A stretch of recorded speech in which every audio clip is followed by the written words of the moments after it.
नमस्कार मित्रों, जय हिंद, वंदे मातरम। मैं हूं चंद्रवर्धन और पीसीएस एडुकेयर में आपका हार्दिक अभिनंदन है। दोस्तों, आधुनिक भारतीय इतिहास के तहत आज हम लोग देखने वाले हैं सामाजिक एवं धार्मिक सुधार आंदोलनों के बारे में। और आप जानते हैं कि इस चैप्टर से किसी भी एग्जाम में जिसमें भी जीएस पूछा जाता है उसमें निश्चित तौर पर क्वेश्चन रहते ही रहते हैं। तो 2-3 नंबर का क्वेश्चन यहां से निश्चित तौर पर आएगा, चाहे वो बीपीएससी का एग्जाम हो, सीडीपीओ का एग्जाम हो, बिहार एसआई का एग्जाम हो, बिहार एसएससी का एग्जाम हो, या फिर आपका एसएससी हो, एसएससी जीडी हो, आरओ का एग्जाम हो, या फिर एमपीपीएससी, जेपीएससी, कोई भी एग्जाम हो, उसमें से यहां से क्वेश्चन निश्चित तौर पर पूछे जाएंगे। और इसमें हम लोग क्या देखने वाले हैं, तो ब्रह्म समाज के बारे में देखेंगे, आर्य समाज के बारे में देखेंगे, यंग बंगाल आंदोलन, थियोसॉफिकल सोसाइटी, रामकृष्ण मिशन, प्रार्थना समाज, इन सब के बारे में हम लोग इसमें देखने वाले हैं। इसके अलावा मुस्लिम समुदाय से जुड़े हुए जो आंदोलन रहे हैं, बहावी आंदोलन, अहमदिया आंदोलन, देवबंद आंदोलन, अलीगढ़ आंदोलन, इनके बारे में देखेंगे। फिर आपका वेद समाज है, देव समाज है, भारत सेवक संघ है, परमहंस मंडली है, राधा स्वामी आंदोलन है, सेवा समिति है, इन सब के बारे में हम लोग एक ही वीडियो में देखने वाले हैं। और इसके अलावा रहनुमाई मजद्यासन सभा, जो कि पारसी समुदाय से जुड़ा हुआ आंदोलन है, इसके बारे में भी हम लोग देखेंगे। साथ ही विभिन्न जो धर्म सुधारक रहे हैं, राजा राम मोहन राय, दयानंद सरस्वती, स्वामी विवेकानंद, इन सब के बारे में, आत्माराम पांडुरंग, इन सब के बारे में हम लोग जरूर से जरूर इसमें पढ़ेंगे। तो चलिए शुरुआत करते हैं आज के वीडियो की। उम्मीद है आप लोग पूरा का पूरा वीडियो देखेंगे, कम से कम एक बार ऑनलाइन जरूर देखिए, ताकि थोड़ा बहुत फायदा हमारे चैनल को भी हो सके, वॉच आवर हमारा भी बढ़ सके। और बाकी यदि पीडीएफ चाहिए तो आप लोग व्हाट्सएप कर सकते हैं 9525360283 पर, जो कि आपका नीचे फ्लैश कर रहा होगा। तो चलिए देर न करते हुए शुरू करते हैं आज का अपना वीडियो। और हाँ, उससे पहले ये बता दूं कि ये वीडियो जो होगा उसमें हम लोग टोटल एक ही साथ पढ़ लेंगे, क्योंकि एग्जाम नजदीक है और एक ही साथ सारा का सारा चैप्टर हो तो ज्यादा अच्छा होता है। लेकिन बहुत सारे लोग होते हैं जो कि शॉर्ट वीडियोस देखना पसंद करते हैं, तो उनके लिए मैं ब्रह्म समाज, आर्य समाज इत्यादि का अलग अलग वीडियो करके बना दूंगा, छोटा छोटा वीडियो। ठीक है, तो चलिए देर न करते हुए शुरू करते हैं आज का वीडियो। उम्मीद है आपको बहुत पसंद आएगा। यदि पसंद आएगा तो जरूर से जरूर लाइक कर दीजिएगा और शेयर कर दीजिएगा अपने दोस्तों के साथ। और यदि चैनल पर नए हैं तो सब्सक्राइब करके बेल आइकन दबा दीजिएगा, ताकि आपको आने वाले वीडियोस का नोटिफिकेशन टाइम पर मिलता रहे। आइए देखते हैं भारतीय पुनर्जागरण। जी हाँ, सामाजिक एवं धार्मिक आंदोलन को कहा जाता है भारतीय पुनर्जागरण, मतलब इंडियन रेनेसेंस। आप लोगों ने यूरोपीय रेनेसेंस के बारे में सुना होगा, जो कि औद्योगिक क्रांति के नाम से भी जाना जाता है एक तरह से। और वहां पर औद्योगिक क्रांति किस प्रकार से आई थी, बहुत सारे मशीनों का प्रयोग होने लगा था, आधुनिक विचारधाराएं उत्पन्न हुई थी यूरोप में, और इस कारण से यूरोप में पुनर्जागरण आया था। तो उसी प्रकार से भारत में भी पुनर्जागरण आया 1857 ईस्वी के बाद, जो है जब लोगों ने देखा कि प्रथम स्वतंत्रता आंदोलन हुआ है और लोग जो है अंग्रेजों के खिलाफ हुए हैं। उसके बाद जिस प्रकार से दमनकारी नीतियां अंग्रेज अपना रहे थे, उसके विरुद्ध बहुत सारे लोग खड़े हुए। इसके अलावा जो अंग्रेजों की नीतियां थी वो हमारे समाज के विरुद्ध थी, हमारे सांस्कृतिक मूल्यों के खिलाफ थी। हमारे जो सांस्कृतिक मूल्य हैं उनमें हस्तक्षेप किए जा रहे थे, हमारी पूजा पद्धति और समाज व्यवस्था, इन सब में हस्तक्षेप किया जा रहा था अंग्रेजों की नीतियों के द्वारा। और इसी कारण से अंग्रेजों के खिलाफ और उनकी विचारधारा के खिलाफ बहुत सारे लोग उठ खड़े हुए। साथ ही बहुत सारे लोग जो पश्चिमी विचारधारा से प्रेरित हुए थे, जो आधुनिक शिक्षा ग्रहण कर चुके थे, वो लोग भी समाज सुधार के लिए आगे आए। और इसी प्रकार से जो भारतीय पुनर्जागरण है वह पश्चिमी उदारवादी विचारधारा और भारतीय प्रगतिशील विचारधारा का सम्मिश्रण माना जाता है। अब इसकी विशेषताएं क्या थी, इसकी विशेषताओं में हम यदि देखें तो मानव विवेकवाद, मतलब मानव में विवेक उत्पन्न हुआ, अपने संस्कृति के प्रति, अपने सम्मान के प्रति आत्मसम्मान जागृत हुआ, अंग्रेजों के खिलाफ वो लोग खड़े हुए। धार्मिक सार्वभौमिकता, जो धर्म है, सभी धर्म एक है। उस समय तक भारत में बहुत सारे धर्म हो चुके थे। पहले तो केवल हिंदू धर्म हुआ करता था, लेकिन बाद में मुस्लिम धर्म आया। उसके बाद अंग्रेजों के माध्यम से और यूरोपियों के माध्यम से ईसाई धर्म का प्रचार चालू हुआ, पारसी धर्म आया, बहुत सारे धर्म भारत में थे। तो सभी धर्मों को एक बताया गया इन सामाजिक धार्मिक सुधार आंदोलनों में। अब इसमें आप देख सकते हैं पुनर्जागरण की चेतना भी उत्पन्न हुई, जो कि क्षेत्रीय भाषाओं में अभिव्यक्त की गई विभिन्न जो आपके समाज सुधारक थे उनके द्वारा।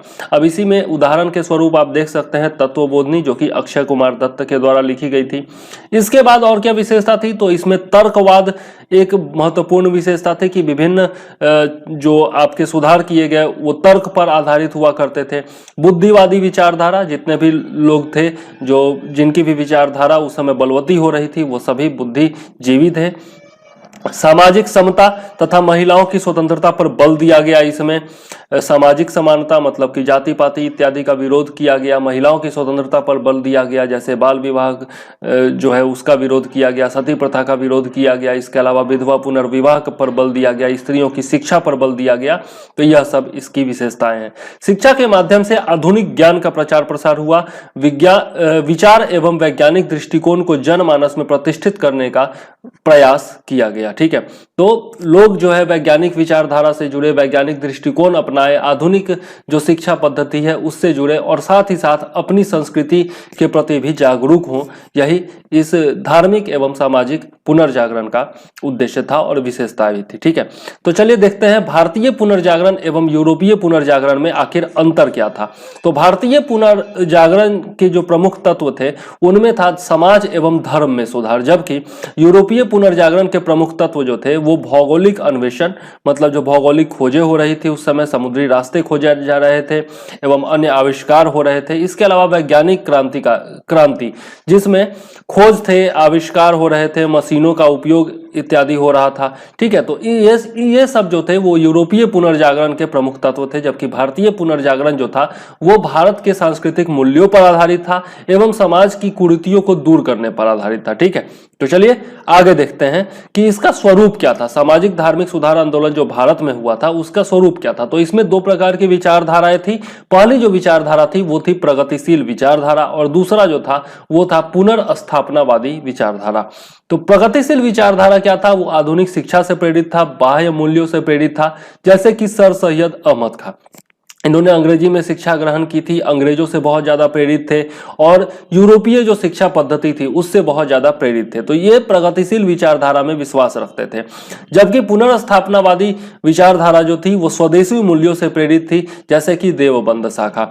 अब ये लोग क्या चाहते थे कि भारतीय जो धर्म है, भारतीय जो संस्कृति है उसमें प्रगति के सभी तत्व जो है वो स्वयं विद्यमान है, लेकिन हम उनसे विमुख हो गए हैं, हम अपनी संस्कृति से विमुख हो गए हैं और हमें वेदों की ओर लौटना चाहिए, अपनी संस्कृति की ओर लौटना चाहिए, अपने स्वदेशी होने पर अभिमान करना चाहिए।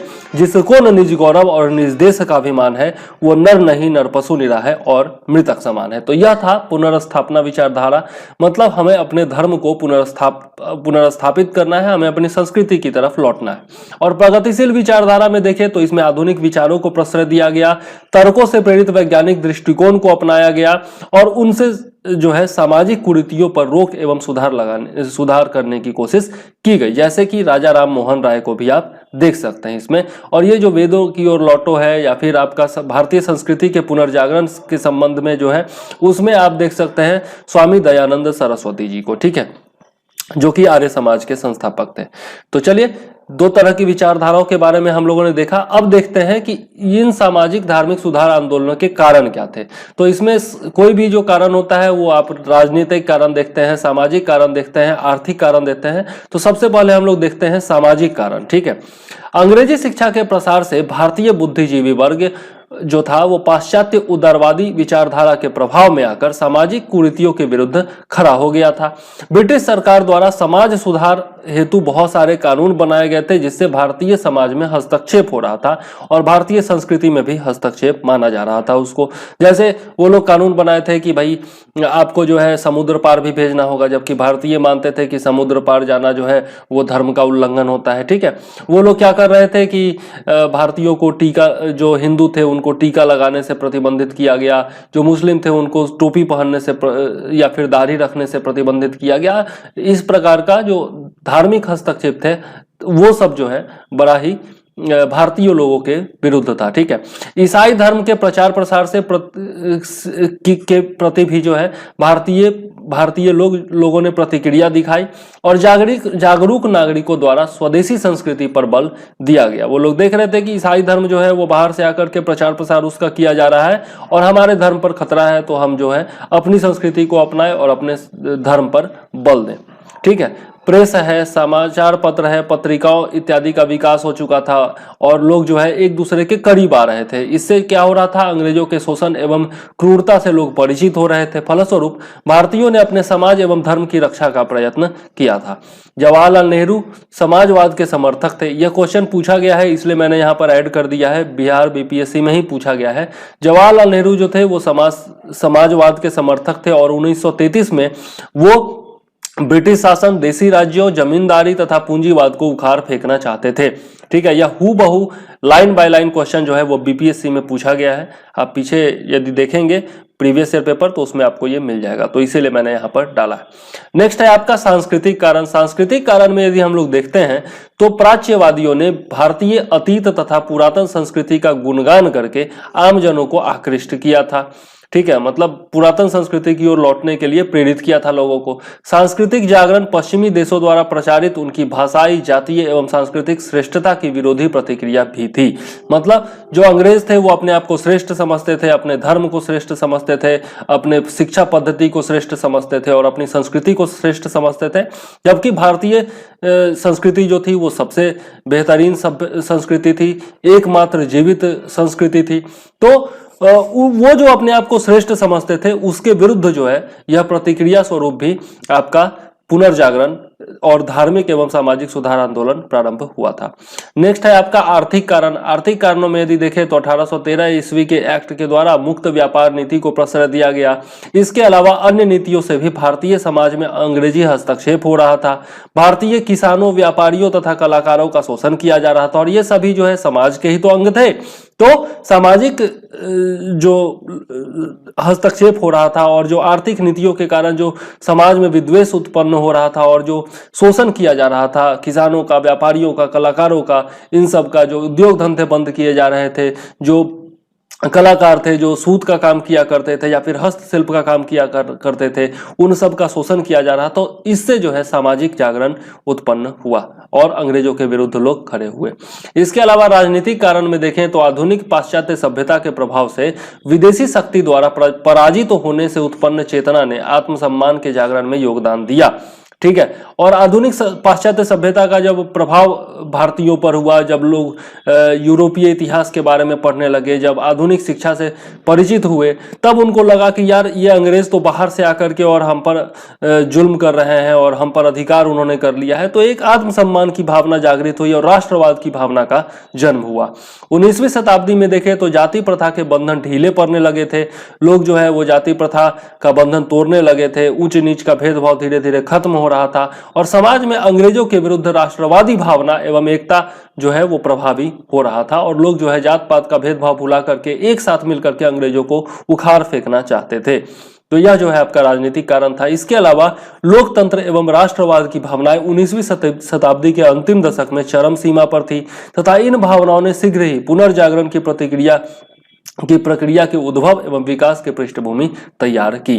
तो ये एक तरह से आपका मेंस का भी क्वेश्चन हो सकता है एक, और आपको जो है इससे मैंने बैकग्राउंड दिया है कि सामाजिक एवं धार्मिक सुधार आंदोलन किस प्रकार से हुए। ठीक है, तो यहाँ पर जो है इसके बारे में हम लोग देख चुके हैं कि क्या क्या हम लोगों को पढ़ना है। तो आइए सबसे पहले देखते हैं ब्रह्म समाज के बारे में। ठीक है, तो ब्रह्म समाज के बारे में यदि देखें तो जो आपके राजा राम मोहन राय थे, इन्होंने ब्रह्म समाज की स्थापना की थी। इनका जन्म कब हुआ था तो 1872 ईस्वी में इनका जन्म हुआ था राजा राम मोहन राय का।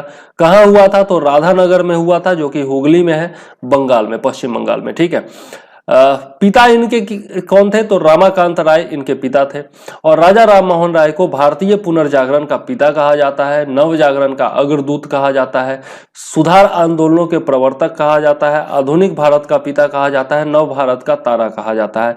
सबसे पहले सामाजिक एवं धार्मिक सुधार आंदोलन चलाने का श्रेय जो है वो राजा राम मोहन राय को ही दिया जाता है। ठीक है, यह याद रखिएगा। और ये सब जो है एक एक टर्म से क्वेश्चन पूछा जा चुका है, तो एक एक टर्म याद रखिएगा। ठीक है, इसके अलावा भी बहुत सारे टर्म हैं, लेकिन सब मैंने नहीं लिखे हैं। बस कहीं पर भी कोई भी टर्म लिखा हो और उससे लगे कि जो सामाजिक एवं धार्मिक सुधार आंदोलनों की शुरुआत से संबंधित प्रश्न पूछा जा रहा है, तो वहां पर राजा राम मोहन राय टिक लगा दीजिएगा। ठीक है, पाश्चात्य विचारधारा से प्रभावित हिंदू धर्म का पहला सुधार आंदोलन कौन था? तो ब्रह्म समाज था। ठीक है, और इसके संस्थापक कौन थे? राजा राम मोहन राय थे। स्थापना कब हुई थी? बहुत बार पूछा जा चुका है। 20 अगस्त 1828 को इसकी स्थापना हुई थी। पहले जो है इसका नाम था ब्रह्म समाज। ठीक है, और 20 अगस्त 1828 को इसका नाम जो है बदल करके रख दिया गया था ब्रह्म समाज। ठीक है, अब यह किस सिद्धांत पर आधारित था? तो एकेश्वरवाद, मतलब कि ईश्वर जो है वो एक है। ठीक है, बहुदेववाद में ये विश्वास नहीं करते थे। इसके अलावा आस्तिकता यानी कि ईश्वर में विश्वास, और तीसरा है आपका सदाचार, मतलब आपका जो आचरण हो वह सादा होना चाहिए और अच्छा होना चाहिए आचरण। ठीक है, तो यह इसका सिद्धांत था। इन्होंने क्या किया? तो जाति व्यवस्था का विरोध किया, बाल विवाह का विरोध किया, स्त्रियों की स्थिति में सुधार का जो है प्रबल समर्थन किया, और इसके अलावा आधुनिक शिक्षा का समर्थन किया, और सती प्रथा का भी विरोध किया इन्होंने। ठीक है, राजा राम मोहन राय के द्वारा संस्थापित अन्य संगठन देखें यदि, तो 1814-15 में इन्होंने आत्मीय सभा की स्थापना की। इसके अलावा 1816 में वेदांत सोसाइटी, 1817 में देखें तो कलकत्ता में हिंदू कॉलेज जो है डेविड हेयर के सहयोग से इन्होंने स्थापित की। 1825 में देखें तो वेदांत कॉलेज की स्थापना की इन्होंने। और इन सब से क्वेश्चन पूछा जा चुका है दोस्तों, तो निश्चित तौर पर याद रखना है आपको।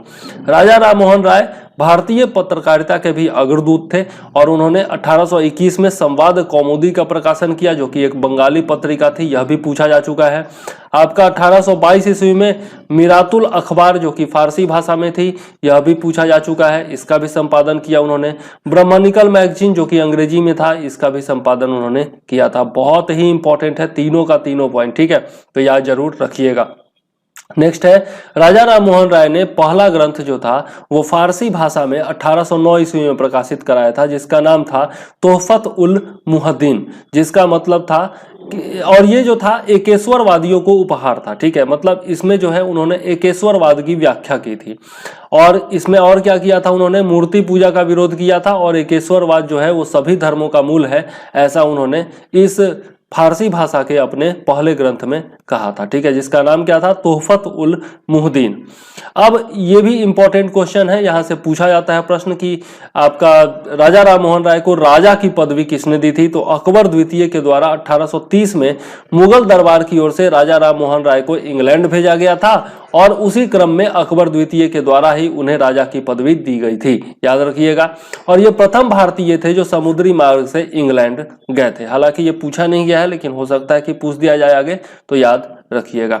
प्रिवी काउंसिल द्वारा सती प्रथा को अवैध घोषित कराने में राजा राम मोहन राय की महत्वपूर्ण भूमिका रही थी। ठीक है, और इनकी मृत्यु जो थी वो कब हो गई थी? 1833 ईस्वी में ब्रिस्टल इंग्लैंड में इनकी मृत्यु हो गई थी। तो यह भी पूछा गया है कि राजा राम मोहन राय की समाधि कहाँ है? तो ब्रिस्टल इंग्लैंड में ही है। ठीक है, 1833 में मृत्यु, यह भी याद रखिएगा।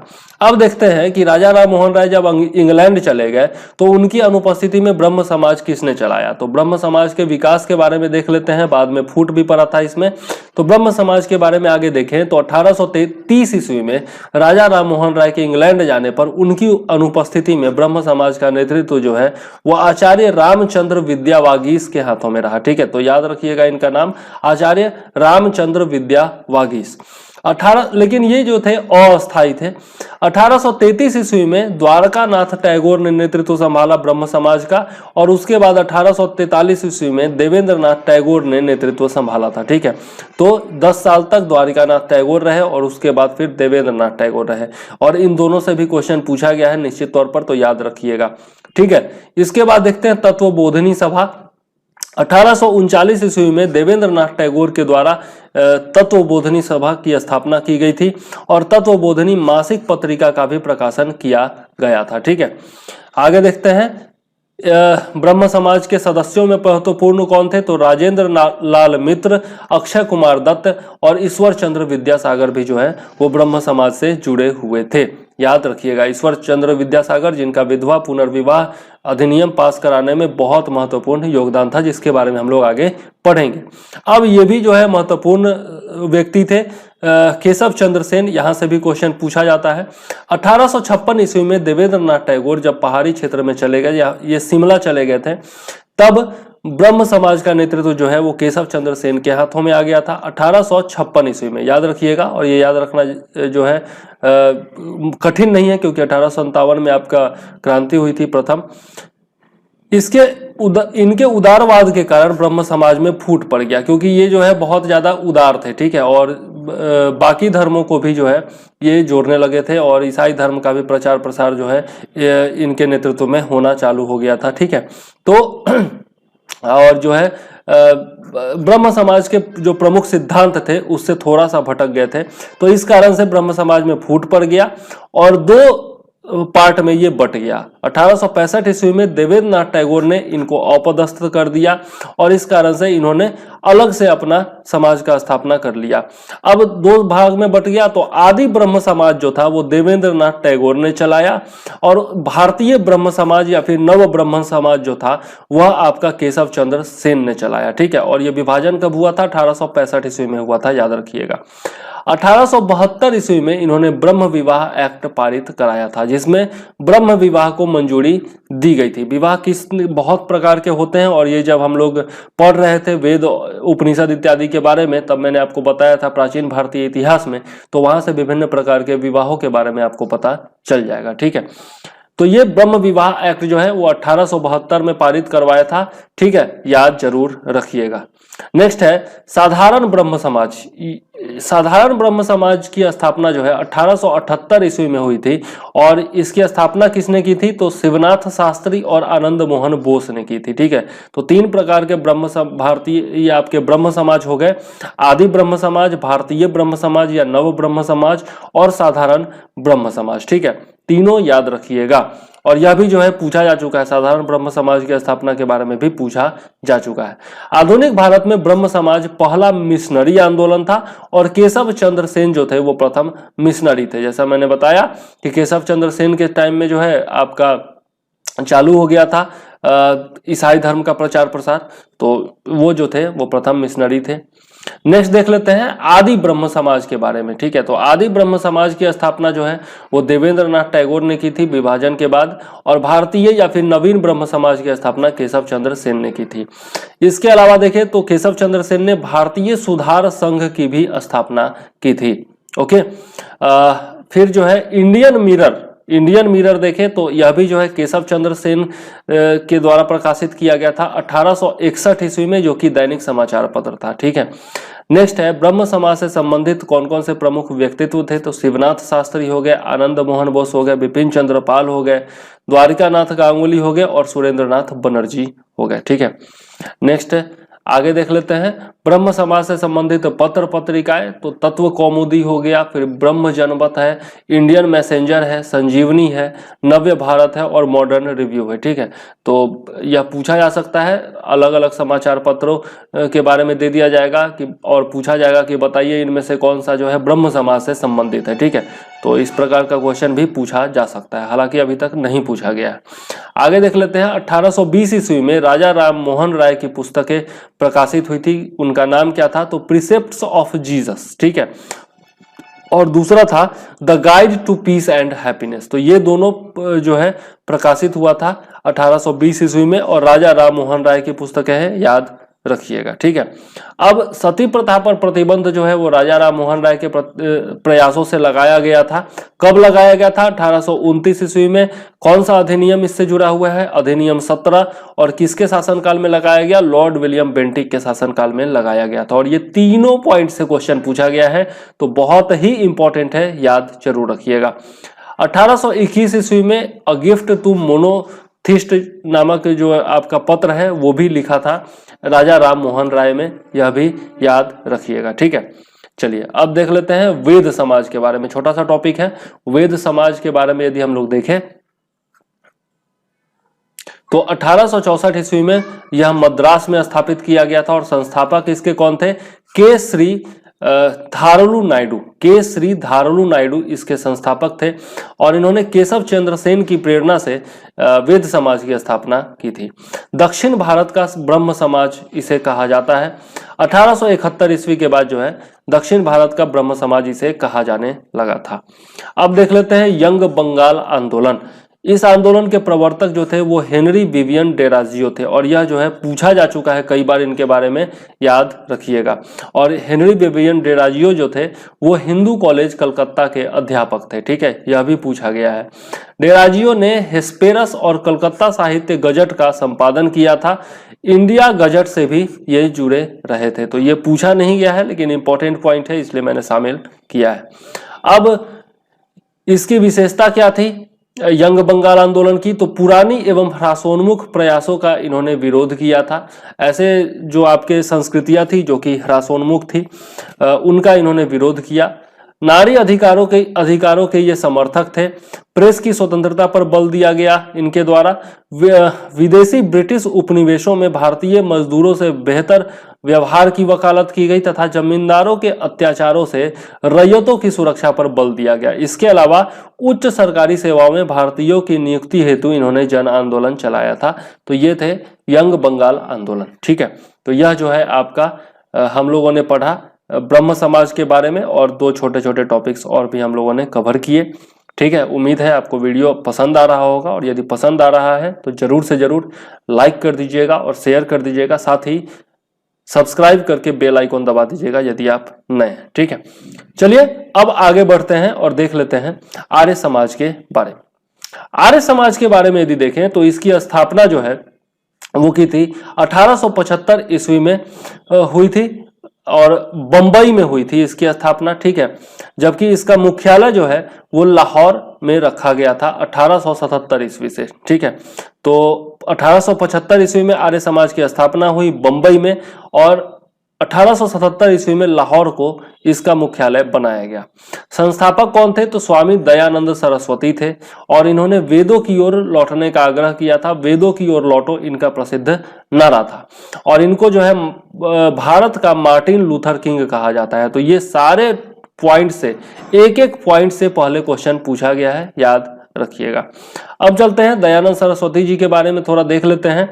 तो इनका जन्म जो हुआ था वो देखें तो 1824 ईस्वी में हुआ था मोरबी जिला गुजरात में, ठीक है। तो मोदी जी के राज्य में इनका जन्म हुआ था। बचपन का नाम देखें तो बचपन का नाम था मूल शंकर और ये पूछा गया है, ठीक है। और स्वामी पूर्णानंद ने 1848 ईस्वी में दयानंद सरस्वती नाम इनको दिया था, ठीक है। पहले मूल नाम जो बचपन का था वो था मूल शंकर। गुरु इनके कौन थे? तो स्वामी बिरजानंद जी जो थे वो इनके गुरु थे। 1861 में मथुरा में इनसे भेंट हुई थी। स्वामी बिरजानंद से भेंट हुई थी उनकी और उनको उन्होंने अपना गुरु बना लिया था। किन्होंने? स्वामी दयानंद सरस्वती ने। 1863 ईस्वी में आगरा में स्वामी दयानंद ने पाखंड खंडनी पताका फहराई थी और इससे भी क्वेश्चन पूछा गया है, तो याद जरूर रखिएगा। पाखंड खंडनी पताका स्वामी दयानंद सरस्वती 1863 ईस्वी। अब देखते हैं तो आर्य समाज ने छुआछूत जाति व्यवस्था का विरोध किया लेकिन वर्ण व्यवस्था का इन्होंने समर्थन किया था। वर्ण व्यवस्था जो है हमारी भारतीय संस्कृति का हिस्सा है। हालांकि इसको गलत इंटरप्रेट किया जाता है क्योंकि संस्कृत आता नहीं था और जो आपके अंग्रेज थे उन्होंने बिना संस्कृत जाने हुए इसके गलत व्याख्या की और अंग्रेजी में अनुवाद किया और बहुत सारे लोगों ने उसे ही पढ़ लिया, मनुस्मृति का विरोध करने लगे। जिसके बारे में हम एक वीडियो बनाएंगे और आपको बताएंगे कि सच्चाई आखिर क्या है, ठीक है। सिद्धांत देखें यदि आर्य समाज का तो ये जो है वेदों का अध्ययन पर बल दिया करते थे, मूर्ति पूजा का विरोध किया करते थे, अवतारवाद एवं धार्मिक यात्राओं का विरोध किया करते थे, कर्म सिद्धांत तथा आवागमन सिद्धांत का समर्थन करते थे, निराकार ईश्वर की एकता में विश्वास रखते थे, ठीक है। तो मूर्ति पूजा का विरोध करते थे, मतलब इनका मानना था कि ईश्वर जो है वो निराकार है। स्त्री शिक्षा में इनका विश्वास था। विधवा विवाह को भी स्वीकृति इन्होंने दी थी। बाल विवाह एवं बहुविवाह का विरोध किया था। बहुविवाह कहने का मतलब होता है एक से ज्यादा विवाह करना, ठीक है, पोलीगैमी जिसको कहते हैं अंग्रेजी में। हिंदी एवं संस्कृत भाषा का इन्होंने प्रचार किया था। तो ये सब जो थे इनके सिद्धांत कह सकते हैं या फिर समाज सुधार के प्रयास कह सकते हैं। 1874 ईस्वी में दयानंद सरस्वती ने सत्यार्थ प्रकाश का प्रकाशन किया था, और यह जो है कई बार पूछा जा चुका है। सत्यार्थ प्रकाश के रचयिता कौन थे? तो दयानंद सरस्वती थे, याद रखिएगा। इसके अलावा आर्य समाज ने शुद्धि आंदोलन भी चलाया था, और ईसाई बने हिंदुओं को वापस अपनी संस्कृति में लाना इनका उद्देश्य था। यहाँ पर मैंने केवल ईसाई लिखा है, लेकिन जो लोग भी हिंदू थे पहले और उन्होंने धर्म परिवर्तन कर लिया था, उनको वापस हिंदू संस्कृति अपनाने के लिए ये लोग प्रोत्साहित करते थे, और जो लोग भी अपनाना चाहते थे उनके लिए ये लोग शुद्धि आंदोलन चलाते थे, ठीक है। और इसके विरोध में जो है आर्य समाजी लोगों का कत्ल भी किया गया मुस्लिमों के द्वारा, और गांधी जी ने उसका समर्थन भी किया था। इसके बारे में भी बहुत सारे विचार सामने आ रहे हैं, हालांकि इस पर अभी फिलहाल हमको नहीं जाना चाहिए क्योंकि हम लोग पढ़ाई कर रहे हैं। नेक्स्ट चलते हैं, वेद भाष्य एवं वेद भाष्य भूमिका नामक पुस्तकें इन्होंने लिखी थी दयानंद सरस्वती ने। स्वामी दयानंद सरस्वती ने ही सबसे पहले स्वराज शब्द का प्रयोग किया था। बहुत ही इंपॉर्टेंट पॉइंट है, याद रखिएगा, और ये मेंस में भी आप लिख सकते हैं यदि इससे संबंधित कोई क्वेश्चन पूछा जाता है तो। सबसे पहले इन्होंने ही हिंदी को राजभाषा के रूप में स्वीकार किया था, यह भी याद रखिएगा। गो रक्षा समिति की स्थापना इन्होंने की थी 1882 ईस्वी में स्वामी दयानंद सरस्वती ने, और इनकी मृत्यु कब हुई थी? 30 अक्टूबर 1883 को अजमेर में हुई थी, याद रखना है। नेक्स्ट है, ये तो बहुत ही ज्यादा इंपॉर्टेंट है, दयानंद एंग्लो वैदिक कॉलेज, जो कि डीएवी कॉलेज है, आज भी चलता है। 1886 ईस्वी में लाहौर में इसकी स्थापना की गई थी लाला हंसराज के द्वारा, ठीक है।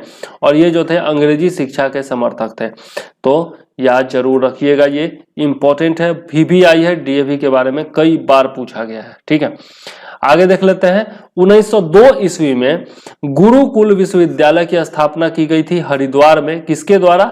तो मुंशी राम या फिर स्वामी श्रद्धानंद के द्वारा, और इन्हीं की हत्या कर दी गई थी, स्वामी श्रद्धानंद की हत्या कर दी गई थी अब्दुल लतीफ के द्वारा, ठीक है। और जिनको गांधी जी ने कहा था कि भाई आपने हत्या तो की है लेकिन आपको मैं दोष नहीं दूंगा, हिंदू समाज को सोचना चाहिए कि आखिर आपको हथियार उठाने की जरूरत क्यों पड़ गई। और देखिए संजोग क्या था कि गांधी जी की भी हत्या कर दी गई उसके बाद, है ना। तो जिन्होंने दूसरे की हत्या का समर्थन किया था और उस पर उसका विरोध नहीं किया, और अब्दुल लतीफ जिन्होंने हत्या की थी उनको भाई कह करके संबोधित किया था, तो उसका जो है बहुत बुरा प्रभाव पड़ा, और कुछ सालों के बाद उनकी भी हत्या हो गई थी। तो मैं किसी भी हत्या का समर्थन नहीं कर रहा हूं, लेकिन एक जो फैक्ट है वो मैं आप लोगों को बता रहा हूं। और गुरुकुल विश्वविद्यालय की स्थापना कहाँ की गई थी? तो कांगड़ी में की गई थी। वैलेंटाइन सिरोल ने 1907 में आर्य समाज को भारतीय अशांति का जन्मदाता कहा था, यह भी इंपॉर्टेंट है, याद रखिएगा। वैसे भारतीय अशांति का जनक जो है आपका बाल गंगाधर तिलक को भी कहा जाता है, यह भी याद रखिएगा। आगे देखते हैं परमहंस मंडली के बारे में। आर्य समाज के बारे में हम लोगों ने पढ़ लिया, अब देखते हैं परमहंस मंडली के बारे में। तो 1849-50 में इसकी स्थापना बंबई में हुई थी, और संस्थापक कौन थे? तो आत्माराम पांडुरंग थे, ठीक है। इसके अलावा बाल कृष्ण जयकर और दादोबा पांडुरंग ने भी इसकी स्थापना में सहयोग किया था, आत्माराम पांडुरंग जी का। तो ये तीनों पॉइंट जो है वो याद रखिएगा, इंपॉर्टेंट है। इनका एकेश्वरवाद में विश्वास था, और इसके अलावा विश्व बंधुत्व की अवधारणा पर इनका सिद्धांत आधारित था। 1860 ईस्वी में यह समाप्त हो गया था, क्योंकि ईसाई धर्म के अनुष्ठानों की नकल इन्होंने शुरू कर दी थी, ठीक है। तो अगर आप धर्म सुधार आंदोलन चला रहे हैं और उसके बाद जो है ईसाई धर्म का नकल करना शुरू कर देंगे तो लोकप्रियता आपकी घट जाएगी, और अंत में जो है आपको समाप्त कर दिया जाएगा। आगे देख लेते हैं गोपाल हरि देशमुख जी के बारे में, और इनको जो है लोक हितवादी कहा जाता है। यह भी कई बार पूछा गया है कि लोक हितवादी किसको कहा जाता है, बीपीएससी में भी पूछा जा चुका है और अन्य एग्जाम्स में भी पूछा गया है। महाराष्ट्र में समाज सुधार आंदोलन की शुरुआत का श्रेय जो है वो गोपाल हरि देशमुख जी को ही जाता है। 1848 ईस्वी में प्रभाकर नामक साप्ताहिक पत्र इन्होंने निकाला था, जिसको शतपत्र भी कहा जाता है। 1878 ईस्वी में गीता तत्व तथा सुभाषित का इन्होंने प्रकाशन किया था, याद रखिएगा। और जाति भेद नामक पुस्तक की इन्होंने रचना की थी। गोपाल हरि देशमुख का योगदान जो था उसके बारे में हम लोगों ने देखा। अब चलते हैं और देखते हैं प्रार्थना समाज के बारे में। यहां तक मैं कहूंगा कि यदि आपको वीडियो पसंद आ रहा है तो जरूर से जरूर लाइक कर दीजिएगा, शेयर कर दीजिएगा अपने दोस्तों के साथ। साथ ही यदि नए हैं तो सब्सक्राइब जरूर कर लीजिएगा और वीडियो पूरा देखिए। एक एक लाइन से क्वेश्चन आपका बनने वाला है और बहुत ही इंपॉर्टेंट क्वेश्चन है। आगे देख लेते हैं प्रार्थना समाज के बारे में। प्रार्थना समाज के बारे में देखें तो 1867 ईस्वी में बंबई में इसकी स्थापना की गई थी और संस्थापक इसके भी कौन थे तो डॉक्टर आत्माराम पांडुरंग थे। केशव चंद्र सेन की प्रेरणा से इसकी भी स्थापना की गई थी। 1869 ईस्वी में महादेव गोविंद रानाडे जो थे वो भी प्रार्थना समाज से जुड़ गए थे और इसके द्वारा जो सुधार कार्य किए गए वो उनमें एकेश्वरवाद की धारणा से इनका जो समाज सुधार था वो प्रेरित था। इसके अलावा हिंदू धर्म में व्याप्त भ्रष्टाचार के विरुद्ध इन्होंने आवाज उठाई थी, बाल विवाह का विरोध किया था, पर्दा प्रथा का विरोध किया, बहु विवाह का समर्थन किया और आपका जाति प्रथा का विरोध किया। ठीक है, तो ये जो है आपका इनके कार्य थे। ठीक है, आगे इन्होंने बहु विवाह का विरोध किया था, गलत मैंने बोल दिया, और पर्दा प्रथा का भी विरोध किया था। ठीक है, तो इन सब चीजों का इन्होंने विरोध किया था। स्त्री शिक्षा एवं विधवा विवाह को इन्होंने प्रोत्साहन दिया था।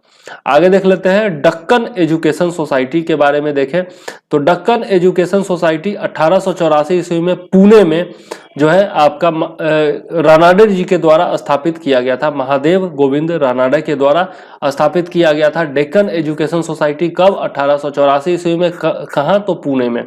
इसके अलावा विडो रिमैरेज एसोसिएशन, इसकी भी स्थापना 1891 में महाराष्ट्र में महादेव गोविंद रानाडे जी ने की थी।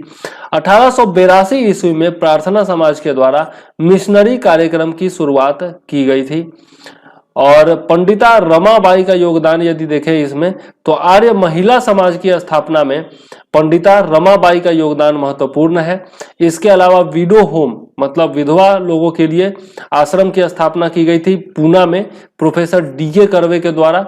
ठीक है, और इंडियन वोमेन्स यूनिवर्सिटी की भी स्थापना 1906 में बंबई में की गई थी प्रोफेसर डीके कर्वे के द्वारा। इन सब के बारे में हम लोग थोड़ा थोड़ा आगे भी पढ़ेंगे। ठीक है, तो याद जरूर रखिएगा, ये सब पॉइंट जो है सबसे क्वेश्चन पूछा गया है और सब इंपॉर्टेंट है। अब चलते हैं और देखते हैं रामकृष्ण मिशन के बारे में। रामकृष्ण मिशन के बारे में यदि देखें तो इसकी स्थापना जो है 1897 ईस्वी में की गई थी और संस्थापक कौन थे तो स्वामी विवेकानंद जी थे। इनको तो पूरा विश्व जानता है, आप भी जरूर जानते होंगे। नोट देखें तो स्वामी रामकृष्ण मठ की स्थापना जो है सर्वप्रथम 1897 ईस्वी में कलकत्ता के पास वारानगर में की गई थी। ठीक है, तो याद रखिएगा, यह भी इंपॉर्टेंट है। और उसके बाद जो है वेल्लूर कलकत्ता में जो है आपका रामकृष्ण मिशन की स्थापना की गई थी। ठीक है, तो याद रखिएगा, पहले रामकृष्ण मठ 1897 में और उसके बाद वेल्लूर में 1897 में ही कलकत्ता में स्थापना की गई थी रामकृष्ण मिशन की। नेक्स्ट है स्वामी विवेकानंद के बारे में जरा देख लेते हैं। तो इनके बचपन का नाम क्या था? नरेंद्रनाथ दत्त था और इनका जन्म कब हुआ था? 12 जनवरी 1863 को हुआ था कलकत्ता में। और इनके जन्मदिन के दिन ही आपका राष्ट्रीय युवा दिवस मनाया जाता है, आप लोग जानते भी होंगे। विवेकानंद नाम जो है वो इनको खेतरी के महाराज ने दिया था। बचपन का नाम तो नरेंद्रनाथ दत्त था लेकिन खेतरी के महाराज ने इनको स्वामी विवेकानंद नाम दिया था। इनके गुरु जो थे वो रामकृष्ण परमहंस थे। ठीक है, और रामकृष्ण परमहंस जी के बचपन का नाम क्या था? गदाधर चट्टोपाध्याय था। ठीक है, और ये जो थे तारकेश्वर काली मंदिर कलकत्ता के पुजारी थे रामकृष्ण परमहंस जी, और इनको दक्षिणेश्वर संत के नाम से भी जाना जाता है। ठीक है, तो याद रखिएगा, ये एक एक पॉइंट से क्वेश्चन बना हुआ है। अब ये तो सबसे ज्यादा इंपॉर्टेंट पॉइंट है कि 1893 ईस्वी में प्रथम विश्व धर्म सम्मेलन शिकागो में स्वामी विवेकानंद जी ने भाग लिया था।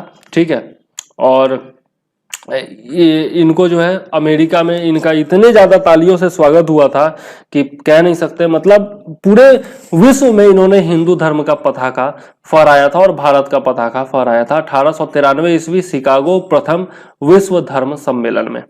1896 ईस्वी में न्यूयॉर्क में वेदांत सोसाइटी का गठन भी जो है वो विवेकानंद जी ने किया था। 1899 ईस्वी में अल्मोड़ा जिला के मायावती स्थान पर इन्होंने मठ की स्थापना की थी। 1900 ईस्वी में देखें तो पेरिस में द्वितीय विश्व धर्म सम्मेलन में भी इन्होंने भाग लिया था। तो द्वितीय विश्व धर्म सम्मेलन कब हुआ था? 1900 ईस्वी में। कहाँ हुआ था? तो पेरिस में हुआ था। ठीक है, आगे देख लेते हैं। स्वामी विवेकानंद ने मूर्ति पूजा एवं बहुदेववाद का समर्थन किया था। अभी तक हम लोगों ने देखा कि सब लोग एकेश्वरवाद पर चल रहे थे, यहां पर हम लोग देख रहे हैं कि मूर्ति पूजा एवं बहुदेववाद का स्वामी विवेकानंद जी ने समर्थन किया था। इनका मत था कि ईश्वर साकार एवं निराकार दोनों रूपों में हैं। उन्हें 19वीं शताब्दी के नव हिंदू जागरण का संस्थापक कहा जाता है। किनको? स्वामी विवेकानंद जी को। ठीक है, और ये बहुत ही ज्यादा इंपॉर्टेंट पॉइंट कि सुभाष चंद्र बोस जी ने, यहाँ पर जी लगाना मैं भूल गया लेकिन जी लगाना जरूरी है। ये आपका सुभाष चंद्र बोस जी के कारण ही हमें आजादी मिली है।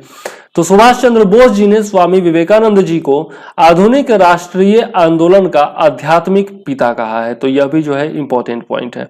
इसके अलावा आयरिश महिला मार्गरेट नोबेल, जिनको सिस्टर निवेदिता के नाम से भी जाना जाता है, ने स्वामी विवेकानंद के उपदेशों का प्रचार प्रसार किया था। तो पूछा गया है कि सिस्टर निवेदिता जो थी, सिस्टर निवेदिता के बारे में बार बार पूछा गया है, तो उनका ओरिजिनल नाम क्या था? मार्गरेट नोबेल, और वो जो थी आयरिश महिला थी।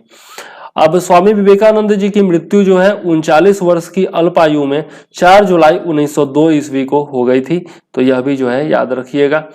इनका योगदान देखें स्वामी विवेकानंद जी का, तो नव हिंदूवाद की अवधारणा का इन्होंने विकास किया था। ठीक है, और यह जो था वो पश्चिम का भौतिकतावाद और पूर्व के आध्यात्मवाद का सम्मिश्रण था। ठीक है, तो यह भी याद रखिएगा। भौतिकतावाद कहने का क्या मतलब? जो पूर्व में आधुनिक शिक्षा चल रही थी, जो औद्योगिक क्रांति चल रही थी, उन सब का भी सम्मिश्रण था। मतलब आधुनिकता को भी प्रश्रय दिया इन्होंने, और साथ ही जो भारतीय संस्कृति का आध्यात्मवाद था उसको भी इन्होंने, उस पर भी इन्होंने बल दिया। तो दोनों का सम्मिश्रण था इनका नव हिंदूवाद। ओके, नेक्स्ट है नव वेदांतवाद। नव वेदांतवाद क्या है? तो ईश्वर का साक्षात्कार हमें मनुष्य में करना चाहिए, और ईश्वर क्या है? एक है। और इनका मानना था कि मानवता की सेवा ही ईश्वर की सच्ची सेवा है। धार्मिक समन्वय भी जो था, धार्मिक समन्वय में भी स्वामी विवेकानंद जी का महत्वपूर्ण योगदान था, और इनका मानना था कि सभी धर्मों का उद्देश्य जो है वो ईश्वर की प्राप्ति ही है। हिंदू धर्म के पृथकतावादी सिद्धांत की इन्होंने आलोचना की तथा मुझे मत छुओ के आदर्श की घोर निंदा की थी। कहने का मतलब है इन्होंने जाति प्रथा का घोर विरोध किया था और छुआछूत का भी विरोध किया था। ठीक है, साधारण शब्दों में समझे तो। अब चलते हैं और देखते हैं थियोसॉफिकल सोसाइटी के बारे में। और यहां तक यदि आपको वीडियो पसंद आ रहा हो तो जरूर से जरूर लाइक और शेयर कर दीजिएगा, साथ ही बेल आइकॉन दबा दीजिएगा और चैनल को सब्सक्राइब जरूर कर लीजिएगा। ठीक है, पूरा वीडियो अंत तक देखिए, बहुत मजा आएगा आपको, और इससे अच्छा नोट्स जो है आपको कहीं नहीं मिलेगा। तो यदि पीडीएफ नोट्स चाहिए तो जरूर से जरूर 9525360283 पर व्हाट्सएप कीजिए और नोट्स जरूर लीजिए। नेक्स्ट है थियोसॉफिकल सोसाइटी। थियोसॉफिकल सोसाइटी की स्थापना 1875 ईस्वी में न्यूयॉर्क में हुई थी, और संस्थापक कौन थी? तो मैडम ब्लावत्स्की जो कि एक रूसी थी, और कर्नल अल्काट जो कि एक अमेरिकी थे। तो इन दोनों ने मिलकर जो है स्थापना की थी थियोसॉफिकल सोसाइटी की। कहां पर? न्यूयॉर्क, अमेरिका में। भारत में इसकी स्थापना जो है 1882 ईस्वी में हुई थी। कहां पर? अड्यार में हुई थी। ठीक है, और मद्रास के पास इसका मुख्यालय रखा गया था, अड्यार मद्रास के पास। एनी बेसेंट जो है वो 1888 में इंग्लैंड में थियोसॉफिकल सोसाइटी के सदस्य बनी। 1893 ईस्वी में प्रथम विश्व धर्म सम्मेलन में एनी बेसेंट ने भाग लिया, और उसके बाद वो भारत आ गई थी। इनकी विचारधारा जो थी वो दैव विज्ञान के नाम से जाना जाता है। ठीक है, एनी बेसेंट की विचारधारा को दैव विज्ञान के नाम से जाना जाता है।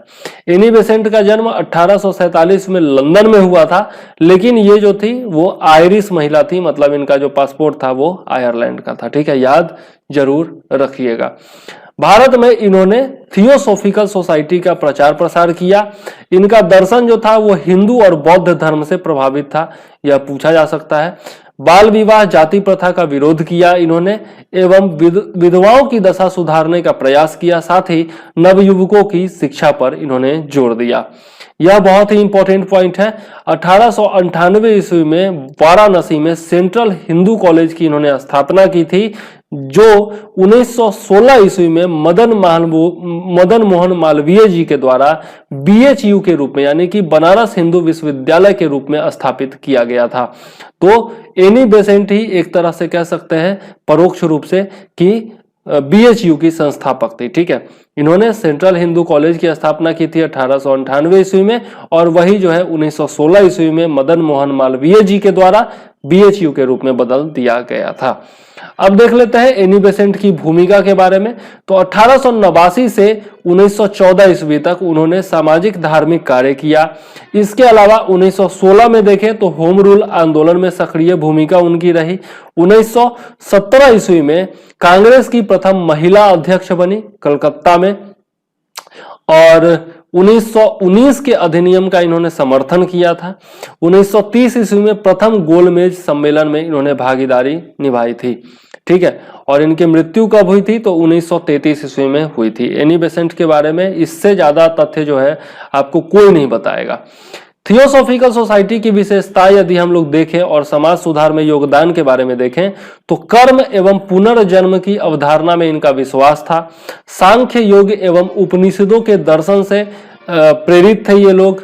इसके अलावा बाल विवाह, जाति प्रथा, छुआछूत इत्यादि कुरीतियों का विरोध किया था इन्होंने।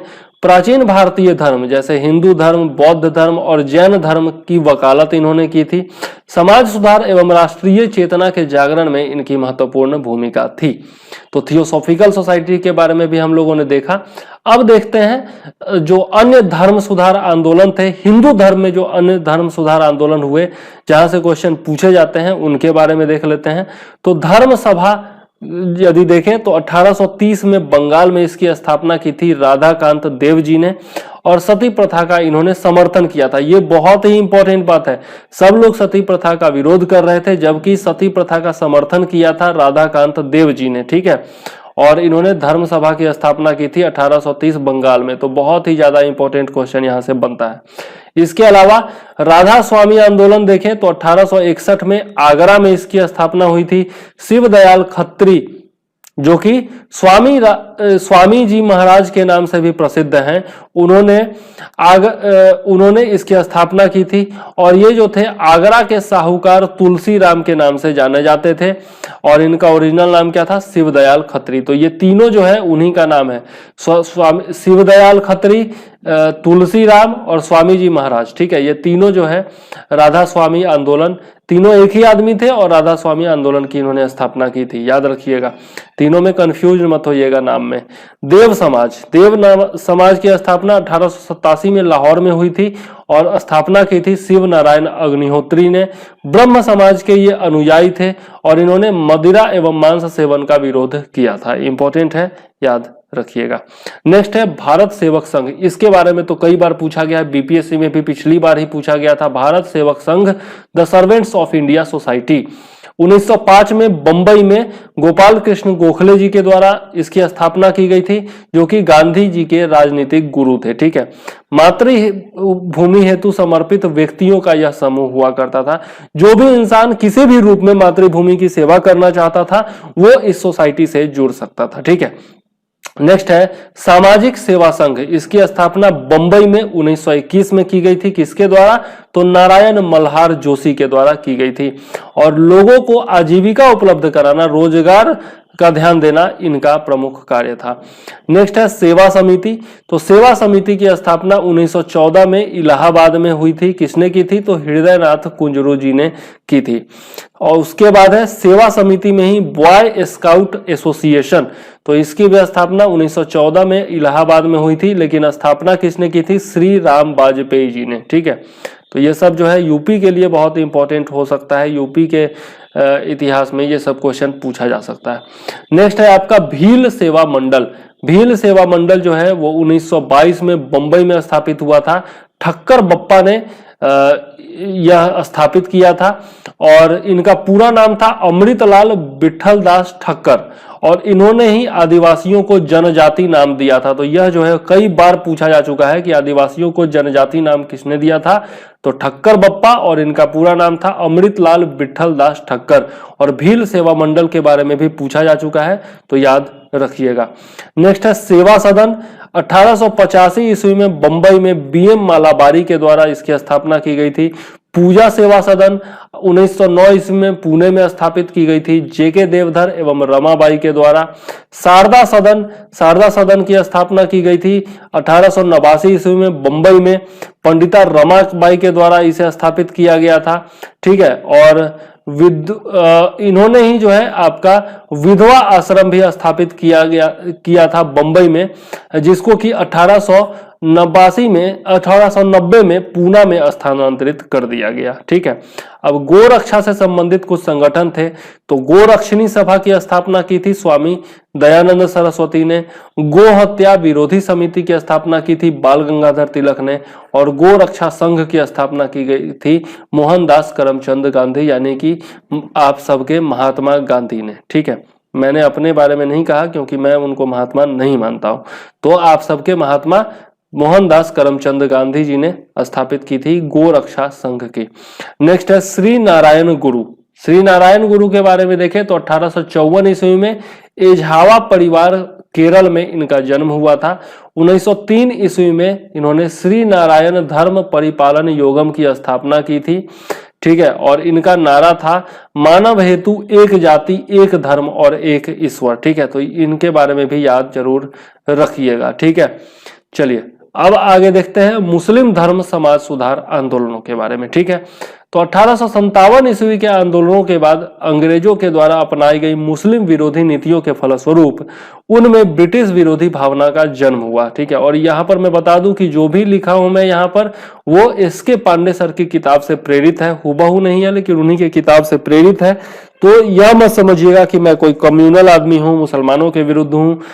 यह जो है इतिहास का पाठ है, इसलिए मैंने यहाँ पर लिखा है। किसी भी मुस्लिम भाई बंधु से बहन से मेरा कोई भी विद्वेष नहीं है, कोई भी मेरा विरोध नहीं है, और न ही मैं किसी भी धर्म को गलत मानता हूं। फलस्वरूप मुस्लिमों ने अंग्रेजों के समाज सुधार के प्रयत्नों को ठुकराया, इस्लाम की गलत या स्वार्थी व्याख्या की, अशिक्षा इत्यादि के कारण रूढ़िवादी इस्लामिक दृष्टिकोण भी जो है वो उग्र होता चला गया था। पाश्चात्य संस्कृति के प्रभाव में मुस्लिम समाज में कई कुरीतियों ने जन्म लिया, जिसमें सुधार हेतु आंदोलन जरूरी थे। अब देखें तो डब्ल्यू हंटर ने कहा था कि मुसलमान यदि खुश और संतुष्ट हैं तो भारत में ब्रिटिश शक्ति का महत्तम बचाव होगा। ठीक है, तो ये हो सकता है कि हिंदू और मुस्लिम में फूट डालने के लिए ऐसा कहा गया हो डब्ल्यू हंटर के द्वारा, या फिर उस समय कुछ मुस्लिम संगठन ऐसे थे जैसे मुस्लिम लीग हो गया, उसी में जिन्ना वगैरह जो थे वो चाहते थे कि हिंदू और मुस्लिम में जो है बंटवारा हो जाए। तो हो सकता है कि उन लोगों को खुश करने के लिए डब्ल्यू हंटर ने ऐसा कहा। ठीक है, लेकिन ये क्वेश्चन पूछा गया है तो ये कथन जो है वो याद रखिएगा। मुसलमानों में नव जागरण हिंदुओं की अपेक्षा धीरे धीरे आया, क्योंकि वो स्वयं को भारत का शासक समझते रहे और वे अंग्रेजों के खिलाफ इसलिए खड़े हुए कि अंग्रेजों ने उनसे भारत की सत्ता छीन ली थी। ठीक है, तो चूंकि ये देश जो था वो शुरुआत में, जो सच्चाई है वो यही है कि शुरुआत में तो मुस्लिमों का ये देश था नहीं, यहाँ पर हिंदू लोग केवल रहा करते थे, और मुस्लिमों ने आक्रमण किया, उसके बाद भारत पर राज करना शुरू किया।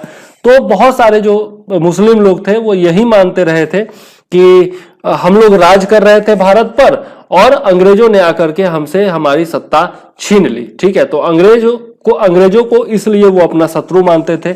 ऐसा नहीं था कि वो भारत को अपना देश मानते थे और भारत के प्रति कोई निष्ठा थी उनकी, इस प्रकार से कुछ नहीं था। जो कि बहुत दिनों से शासन कर रहे थे तो उनका भारत से लगाव होना तो जायज ही था। ठीक है, तो उस समय जो था वो मैं बता रहा हूं।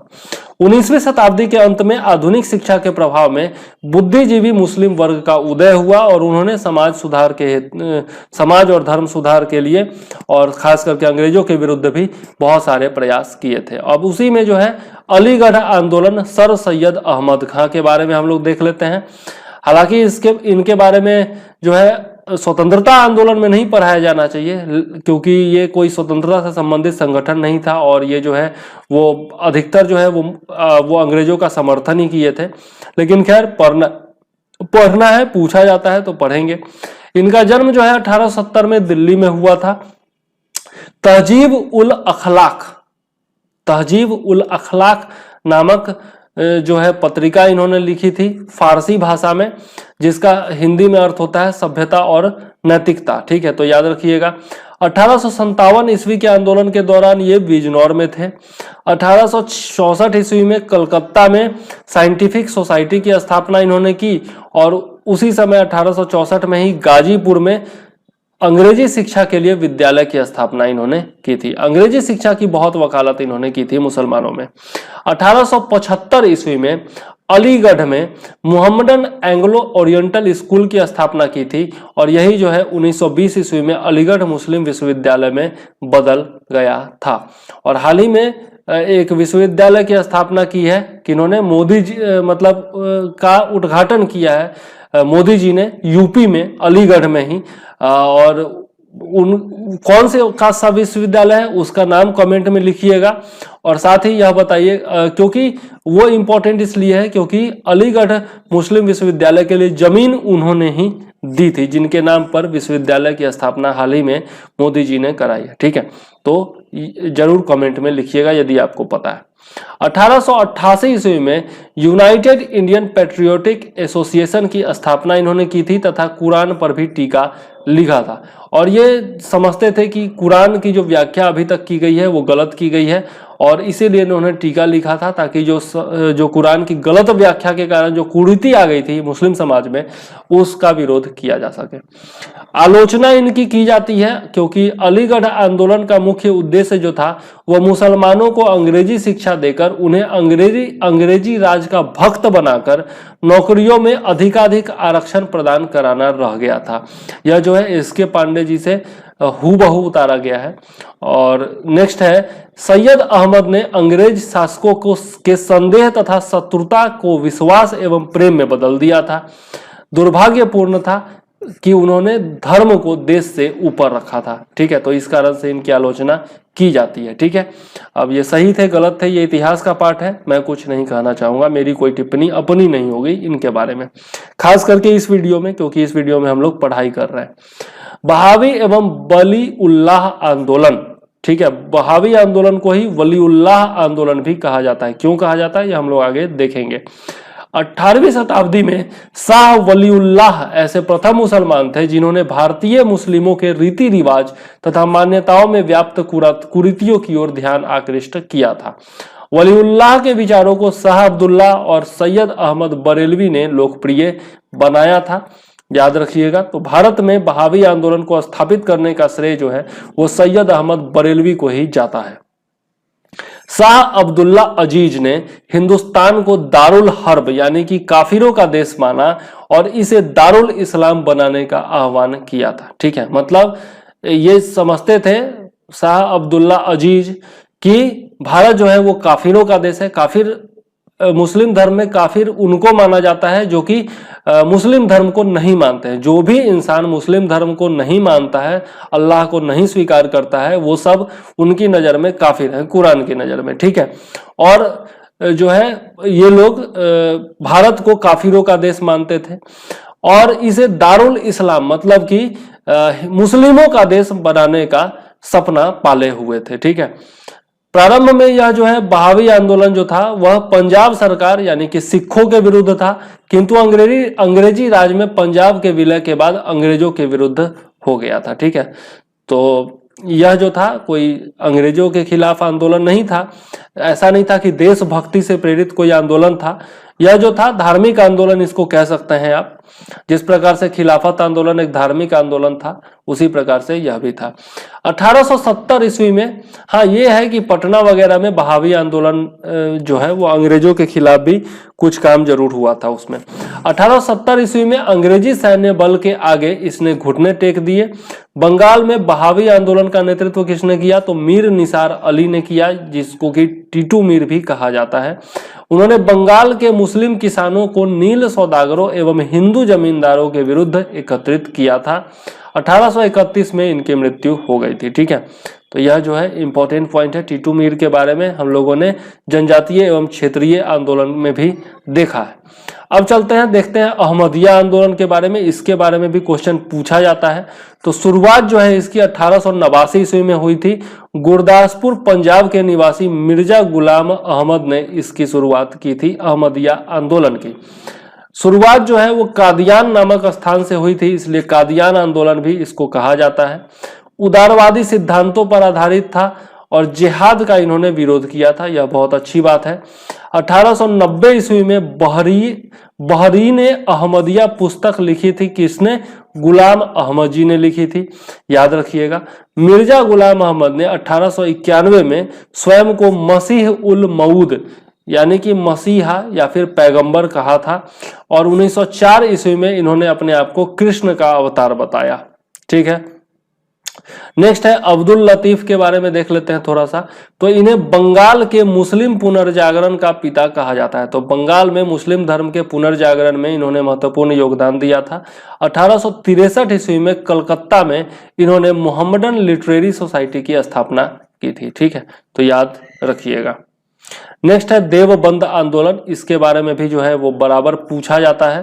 तो 1866 ईस्वी में मोहम्मद कासिम ननौतवी तथा रशीद अहमद गंगोही ने देवबंद में मदरसे की स्थापना की थी। तो यह भी जो है धार्मिक आंदोलन ही था। पता नहीं क्यों ये सब जो है आपका स्वतंत्रता आंदोलन से जोड़ करके देखा जाता है, मुझे तो नहीं अंदाजा है, लेकिन खैर देखते हैं। यह एक पुनरुद्धार आंदोलन था जिसके दो प्रमुख उद्देश्य थे, कुरान तथा हदीस की शुद्ध शिक्षा का प्रसार करना, विदेशी शासकों के विरुद्ध जिहाद की भावना प्रबल करना।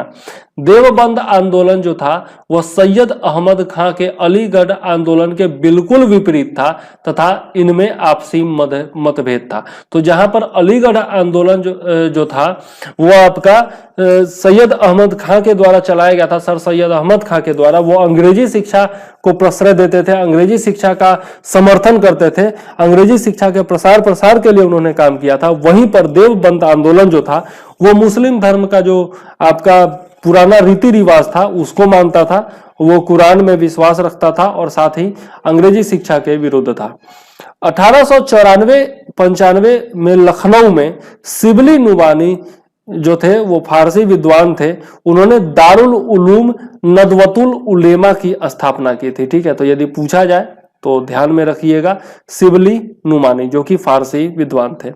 उन्होंने मुसलमानों को कांग्रेस से जुड़ने के लिए प्रेरित किया था। ठीक है, क्योंकि अलीगढ़ आंदोलन जो था और सर सैयद अहमद खां जो थे वो उसके कांग्रेस के विरुद्ध थे। तो और अलीगढ़ ये जो आपका आंदोलन था देवबंद आंदोलन वो आपका उसके विरुद्ध था, सर सैयद अहमद खां के विरुद्ध था, इसलिए शिबली नुमानी ने मुसलमानों को कांग्रेस से जुड़ने के लिए कहा था। मुस्लिमों के लिए पृथक निर्वाचक वर्ग हेतु 1906 में लॉर्ड मिंटो से मिले शिष्टमंडल ने प्रार्थना की थी और उन्हीं के कहने पर 1909 में जो है आपका ये मार्ले मिंटो सुधार अधिनियम आया था जिसमें मुस्लिमों को पृथक निर्वाचन दिया गया था। और यह जो पृथक निर्वाचक वर्ग हेतु मुस्लिमों का शिष्टमंडल मिला था उसका नेतृत्व किसने किया था? तो आगा खान ने नेतृत्व किया था।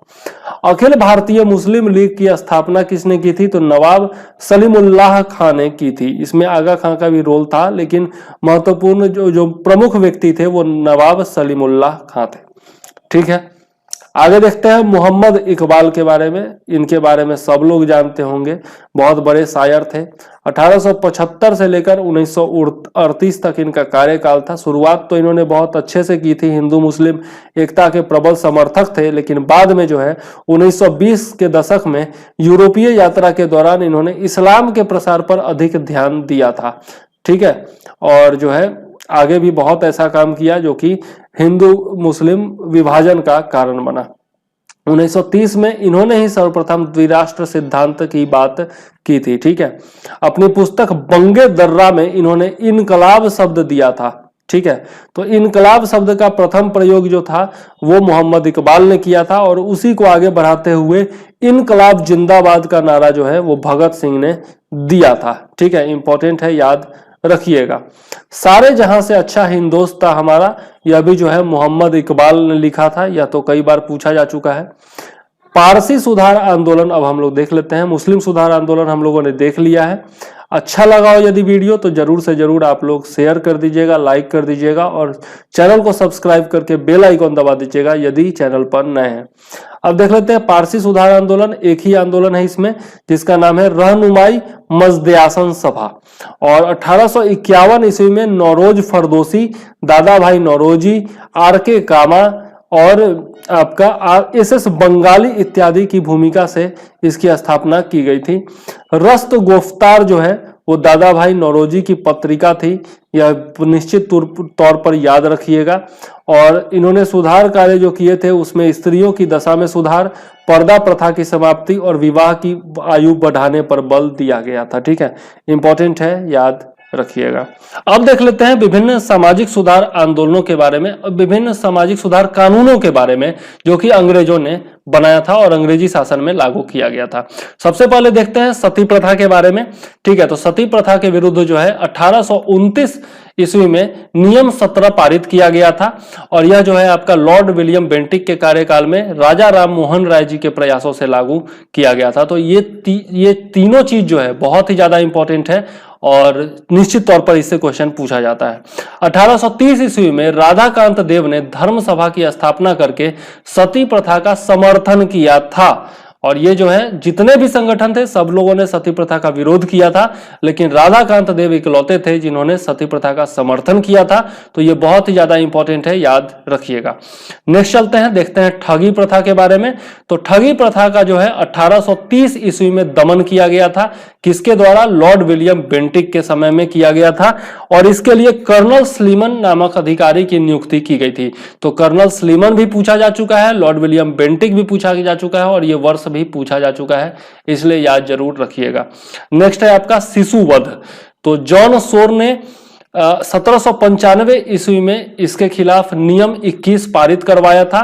ठीक है, और लॉर्ड वेलेजली ने 1802 ईस्वी में धारा 6 के द्वारा इसकी समाप्ति की थी। तो ठीक है, ये दोनों अधिनियम जो है वो याद रखिएगा, धारा 21 और धारा 6।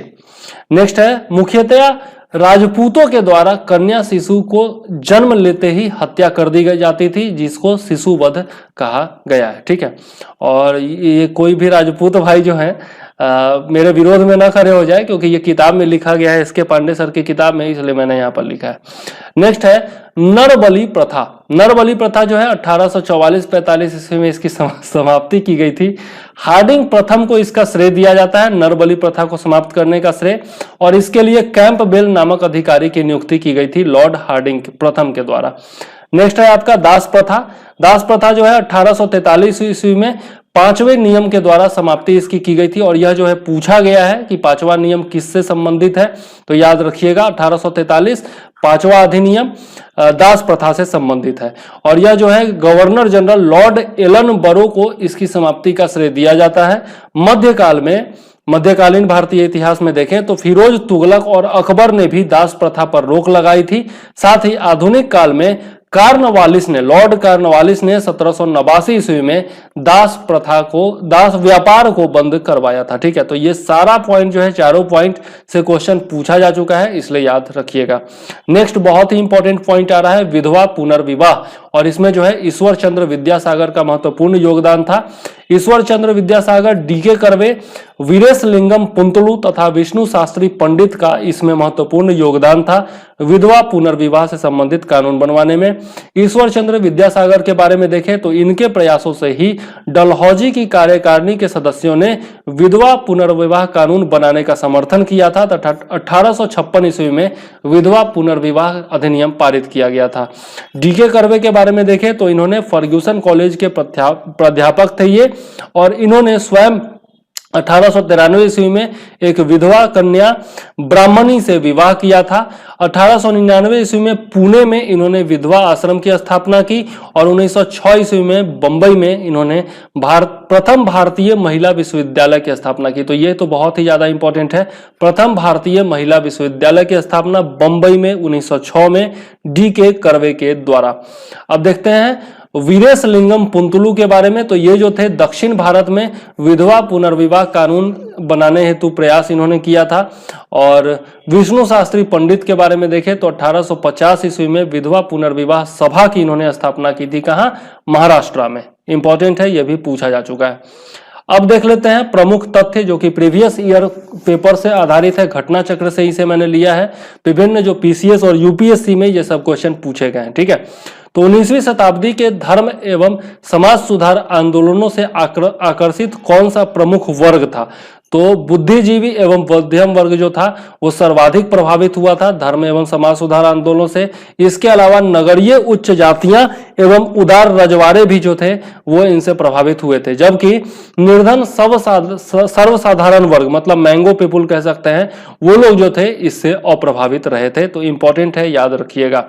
इसके बाद देख लेते हैं पश्चिमी सभ्यता ने सर्वप्रथम प्रभावित किसको किया था? तो शिक्षित हिंदू मध्यम वर्ग को सबसे पहले पश्चिमी सभ्यता ने प्रभावित किया था।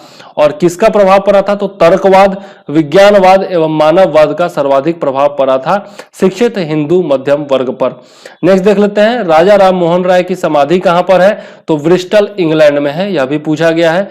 कलकत्ता यूनिटेरियन समिति की स्थापना जो है वह आपका 1823 ईस्वी में की गई थी। किसके द्वारा? तो राजा राम मोहन राय, द्वारकानाथ टैगोर एवं विलियम एडम के द्वारा, ठीक है, यह भी पूछा गया है। नेक्स्ट है 1868 ईस्वी में टेबरनेकल ऑफ इंडियन डिस्पेंसेशन और 1870 ईस्वी में इंडियन रिफॉर्म एसोसिएशन, इन दोनों की स्थापना किसने की थी? तो केशव चंद्र सेन ने की थी। बहुत ही इंपॉर्टेंट पॉइंट है, हालांकि यह पूछा नहीं गया है। ब्रह्म समाज का सिद्धांत जो है क्या है, किस पर आधारित है? तो एक देववाद पर आधारित है, ठीक है, याद रखिएगा। 19वीं शताब्दी के उत्तरार्ध में नव हिंदूवाद के सर्वश्रेष्ठ प्रतिनिधि कौन थे? तो स्वामी विवेकानंद थे। ज्ञान योग, कर्म योग तथा राजयोग पुस्तकें किन्होंने लिखी थी? तो स्वामी विवेकानंद ने लिखी थी। रामकृष्ण परमहंस की पत्नी का नाम क्या था? तो शारदा मणि मुखोपाध्याय था, यह भी पूछा गया है। अच्छा शासन स्वशासन की का स्थानापन्न नहीं है, यह किसने कहा था? तो दयानंद सरस्वती ने कहा था, यह भी पूछा गया है। सत्यशोधक समाज की स्थापना देखें तो 1873 ईस्वी में की गई थी ज्योतिबा फूले जी के द्वारा, और यह कई बार पूछा गया है बीपीएससी में भी और अन्य एग्जाम में भी। और ज्योतिबा फूले ने ही गुलामगिरी नामक पुस्तक लिखी थी। और पिछड़े वर्ग का उत्थान जो था वह सत्य शोधक समाज का प्रमुख कार्यक्रम था। ज्योतिबा फूले ने पिछड़े वर्ग के उत्थान में महत्वपूर्ण योगदान निभाया था, यह पूछा गया है। नेक्स्ट है लोकहितवादी, तो यह मैं बता चुका हूं कि गोपाल हरि देशमुख जी को लोकहितवादी कहा जाता है। 1823 ईस्वी से लेकर 1892 ईस्वी तक इनका कार्यकाल था। 1876 ईस्वी में दिल्ली दरबार में ये खादी वस्त्र पहनकर उपस्थित हो गए थे स्वदेशी का प्रचार करने के लिए। बहुत ही महान काम था ये। 1880 ईस्वी में गवर्नर जनरल की काउंसिल के सदस्य भी ये बने थे, जो कि एक महत्वपूर्ण उपलब्धि थी। सम्मति आयु अधिनियम यानी कि एज ऑफ कंसेंट एक्ट, यह जो है 1891 में पारित हुआ था। महानतम पारसी समाज सुधारक बहराम जी एम मालाबारी के प्रयास से सम्मति आयु अधिनियम पारित हुआ था, एज ऑफ कंसेंट एक्ट 1891 में, याद रखिएगा। 1887 ईस्वी में भारतीय राष्ट्रीय सामाजिक सम्मेलन की स्थापना की गई थी, किसके द्वारा? तो महादेव गोविंद रानाडे तथा रघुनाथ राव के द्वारा, ठीक है, यह भी पूछा गया है, याद रखिएगा। और 1829 ईस्वी में शारदा अधिनियम लागू किया गया था, याद रखिएगा। डॉक्टर हरविलास शारदा के नाम पर जो है इस अधिनियम का नाम शारदा अधिनियम रखा गया। और इसमें क्या किया गया? तो विवाह की आयु को बढ़ाया गया था। लड़कों की आयु 18 वर्ष की गई थी और लड़कियों की आयु 14 वर्ष की गई थी। तो शारदा अधिनियम भी पूछा गया है, याद जरूर रखिएगा। कुछ और पॉइंट बचे हैं, 2-4 पॉइंट देख लेते हैं। गोपाल कृष्ण गोखले के गुरु कौन थे? गोपाल कृष्ण गोखले जो थे वो तो थे महात्मा गांधी के गुरु, लेकिन उनके गुरु कौन थे? तो महादेव गोविंद रानाडे जो थे वो गोपाल कृष्ण गोखले के गुरु थे। 1910 ईस्वी में बहुजन समाज की स्थापना किसने की थी? तो मुकुंद राव पाटिल ने की थी, तथा शंकरन राव यादव का भी इसमें योगदान था। और ये जो था ब्राह्मण एवं प्रबल कांग्रेस विरोधी संगठन था, ठीक है, बहुजन समाज। 1899 ईस्वी में तिरुनेलवेली में भयंकर दंगे हुए थे। क्यों हुए थे? तो नाडारों के द्वारा मंदिरों में प्रवेश के अधिकार की मांग को लेकर ये दंगे हुए थे। तो ये दंगों के बारे में भी क्वेश्चन पूछा गया है। बाल गंगाधर तिलक का कथन था कि यदि भगवान अस्पृश्यता यानी कि छुआछूत को सहन करते हैं तो मैं कभी भगवान को नहीं मानूंगा। ठीक है, तो यह कथन जो है एग्जैक्टली पूछा गया है, याद रखिएगा। राम मोहन राय जी के बारे में देखें तो इनका कथन था कि हिंदू धर्म का शुद्धतम रूप जो है वो उपनिषदों में निहित है। केशव चंद्र सेन का कथन था कि ब्रह्मवाद को विश्व धर्म बनना चाहिए। दयानंद सरस्वती का कथन था कि हिंदू धर्म की पहचान वेदों में संस्थापित धर्म से है। और रामकृष्ण परमहंस का कथन था कि ईश्वर तक पहुंचने के अनेकों मार्ग हो सकते हैं। ये सभी कथन जो है परीक्षा में पूछे गए हैं, हूबहू पूछे गए हैं, तो याद रखिएगा।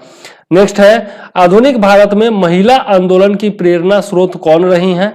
तो पंडित रमाबाई रानाडे रही हैं, जो कि महादेव गोविंद रानाडे की पत्नी थी। और इनके योगदान पर पीछे हम लोग डिस्कशन कर चुके हैं, तो यह भी पूछा गया है, याद रखिएगा।